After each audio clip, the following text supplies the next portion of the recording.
Hello friends, இந்த video உங்களுக்காகவே friends நான் படக்குன்னு சொல்லிட்டு முடிச்சிடுறேன். என்னென்னா இதில் வந்து இன்சுலேஷன் இல்லாமல் லைனை பாருங்கள் கொடுத்துருக்காங்க. அது ஒரு லைட்டுக்கு எடுத்துருக்காங்க. எப்படி லைட் எரியுது. அது மட்டும் இல்லாமல் பவர் ஆஃப் பண்ணியும் கரண்ட் வருது. நல்ல வேளை எனக்கு வந்து இன்றைக்கு சம்பவம் ஆகிட்டுது கரண்ட் அடித்தது. ஃப்ரெண்ட்ஸ், இதுக்கு எல்லாத்துக்கும் விடையே நான் சொல்லிடுறேன். என்னென்னு கேட்டால், இதை வந்து ஒரு ஹோல்டரை கொழுவி வச்சுருக்காங்க. அதில் வந்து பாருங்கள் எத்தனை முடிச்சை போட்டு வச்சுருக்காங்கன்ட்டு.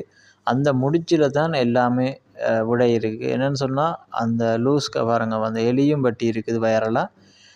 அதுக்கு நான் நடுவில் ரூமுக்கு நடுவில் வந்து ஃபேன் ஒன்று இழுக்க போகிறனால நான் ஏற்று வயரை கொடுக்குறேன்.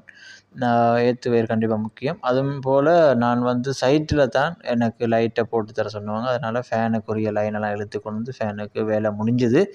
அது மட்டும் இல்லாமல் எனக்கு கரண்ட்டு வந்து பாருங்கள் பவர் ஆஃப் பண்ணியாச்சு. இப்போ பாருங்கள் கரண்ட் வந்து ஷோ காட்டையில், அதாவது டெஸ்ட்டில் காட்டையில் முதல்ல எரிஞ்சது, இப்போ இல்லை. என்னத்துக்காகண்டா லூஸ் கனெக்ஷனாக இருந்தது. அதனால தான் எனக்கு வந்து டெஸ்டருக்கு முதல்ல ஆஃப் பண்ணியும் எனக்கு கரண்ட் வந்துச்சு. அதனால் எனக்கும் அடிபட்டுது கையில். ஸோ இந்த வேலையிலலாம் என்ன செய்கிறது, இது எல்லாம் நடக்கத்தானே வேணும். பாருங்கள் இப்போ ஃபேன் ஒர்க் பண்ணுது. தேங்க்யூ. பிடிச்சிருந்தா சப்போர்ட் பண்ணி சப்ஸ்கிரைப் பண்ணிடுங்க. தொடர்ச்சியாக பாருங்கள், ஸ்கிப் பண்ணாமல் பாருங்கள். பாய் பாய். அடுத்த வீடியோ சந்திப்போம்.